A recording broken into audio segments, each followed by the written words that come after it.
कार्यारंभे विवाहे च प्रवेशे निर्गमे तथा संग्रामे संकटे चैव विघ्नस्तस्य न जायते। याच्या मागचा लौकिक अर्थही सर्वांना माहिती आहे। कार्यारंभे म्हणजे कुठल्याही कार्याच्या आरंभी, विवाहेचे विवाहाच्याही आरंभी, संग्रामे संकटे चैव त्याच्याही आधी, प्रवेशे निर्गमे तथा कोणत्याही म्हणजे गृहप्रवेश असो नाही तर कुठल्याही आश्रमातला प्रवेश असो, आणि आश्रमातनं बाहेर पडताना म्हणजे वानप्रस्थाश्रमात जाताना सुद्धा गणपतीरायांच्या गजाननाच्या प्रार्थनेशिवाय त्याच्या कृपेशिवाय हे शक्य नाही आहे। आणि म्हणून पुढे म्हटलेलं आहे की संग्रामे संकटे चैव विघ्नस्तस्य न जायते, विघ्नच निर्माण होऊ नये कार्यामध्ये, म्हणूनही नेमकी गणरायांची उपासना केली जाते हे आपल्या सहज लक्षात येईल।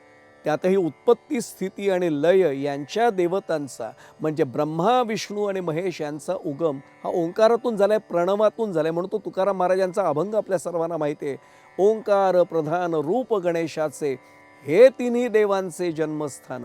आणि पुढे तुकोबारायांनी छान वर्णन केले, अकार तो ब्रह्मा उकार तो विष्णू मकार महेश जाणीयेला, आणि ऐसे तिन्ही देव जेथुनी उत्पन्न तोहा गजानन माय बाप।